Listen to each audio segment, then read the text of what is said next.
Hello, in this video I'll show you how to always retain skin texture every time you use frequency separation as a skin retouching tool or technique when it comes to Photoshop.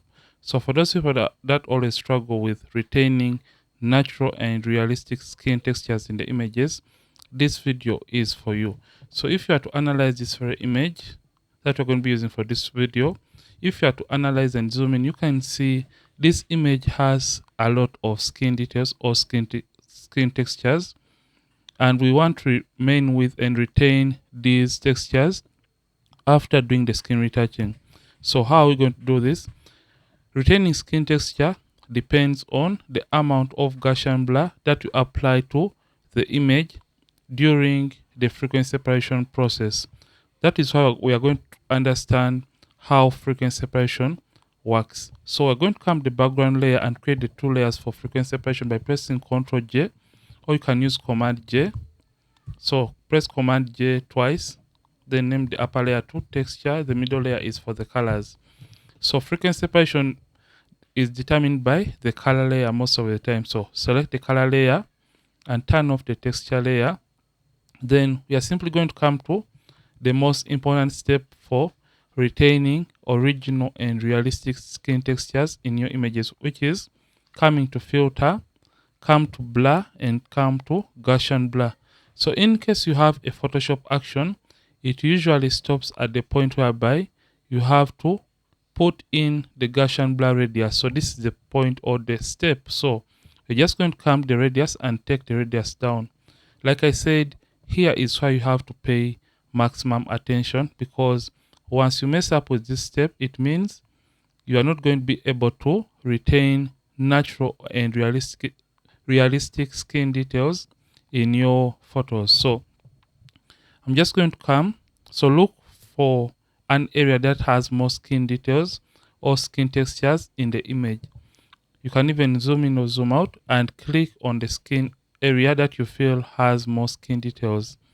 So after looking and identifying that area, you can see the forehead area, for this case, has more skin details in this very photo.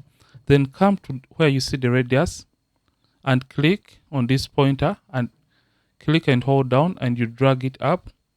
So you have to keep on dragging it up as you are releasing to see the effect right here in real time. So click and drag. So the point here is we have to drag the radius and stop at the point whereby we are just starting to lose out on the details in the skin area, but we can still identify where those details were initially. So you're just going to come, click and drag just like that.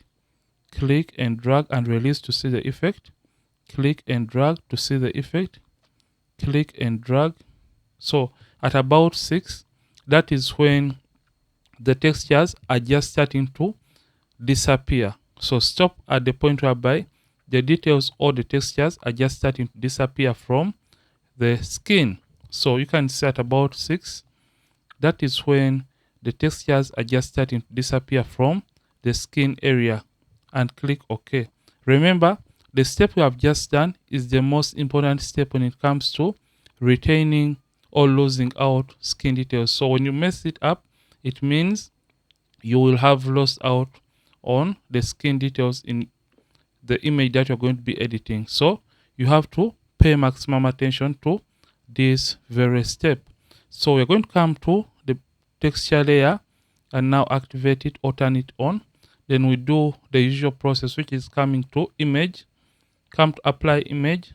So source is the name of the photo, layer, select the color layer, and for the blending, since we are editing a 16-bit image, the blending is going to be add. The scale is to offset 0, and make sure opaque is 100%, preserve transparency and mask are not checked, and simply come and turn on the invert option.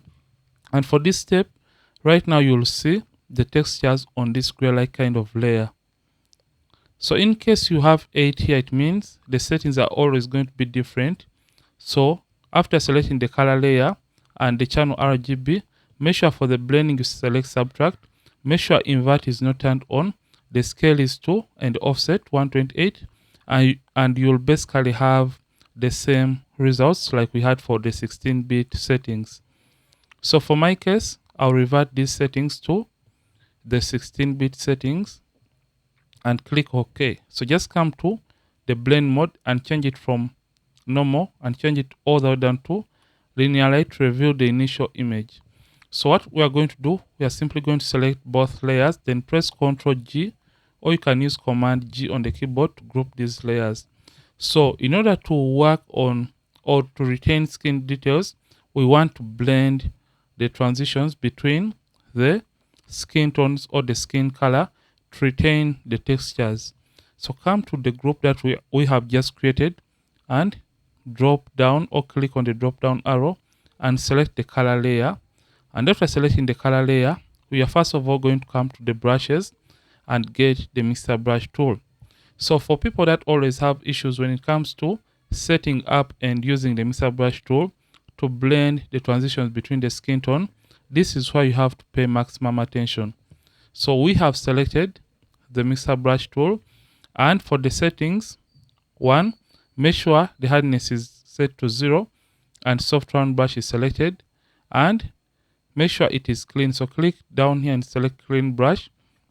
And where most people usually go wrong is for these two brushes. Make sure that both brushes are not selected. Make sure only one of them is selected. So make sure the first brush is not selected and ensure that the second brush is selected, because the tool has to be clean since you are going to be brushing on the skin that has different colors. That is why we have selected this second option, that is clean brush after each stroke. So we're going to be using a weight of 9%, a load of 75%, mix is 90%, flow at 100%. Let me go through the mixer brush tool settings once again. Make sure the hardness set to 0, soft round brush is selected. Then for the options of the brush, clean brush is selected. Then clean brush works with this second option, that is clean brush after each stroke. So make sure the second option is selected in this case. The weight is 9%, load 75%, mix is 90%, flow is 100%. And by the way, make sure sample all layers is not turned on or is not checked. So after setting up the brush, it is time to apply it to this very image. So before you apply or you start brushing on the skin, ensure that you turn off the texture or high frequency layer. And the reason for turning off or hiding the texture layer briefly is because we want to blend the skin tones or the skin color without having any kind of distractions from the details or the textures. So how to apply the mixer brush tool? Before you apply the mixer brush tool, don't zoom all the way in like this. Make sure you retouch at a distance, because at a distance you can see or identify every single area that has uneven skin tone transitions, unlike when you zoom all the way in.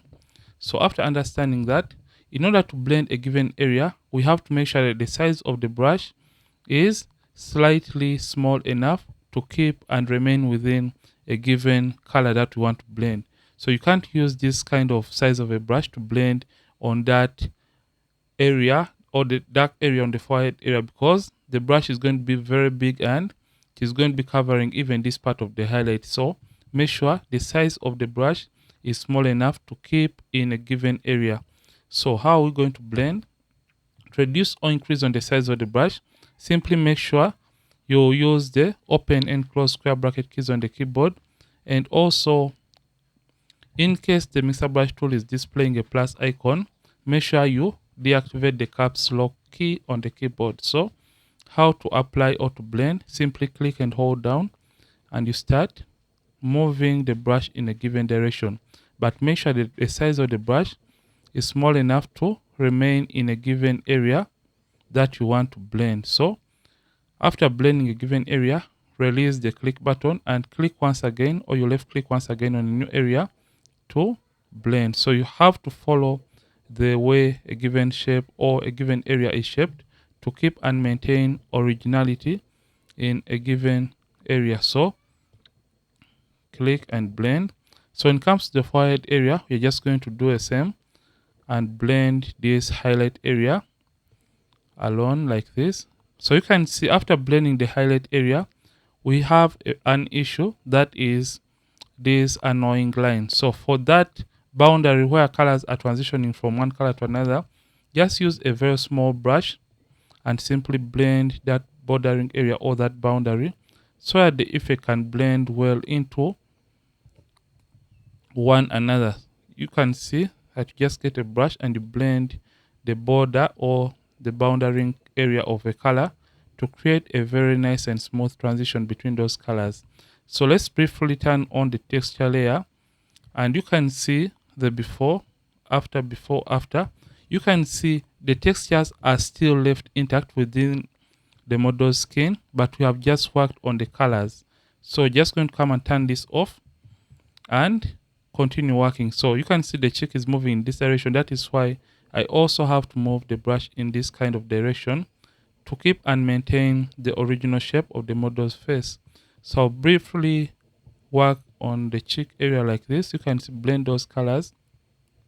Like I said, follow the way the model's body is shaped and follow how light is falling on her face, just like this. So I'll show you the results. So in comes the nose, you can see the nose is moving in this direction.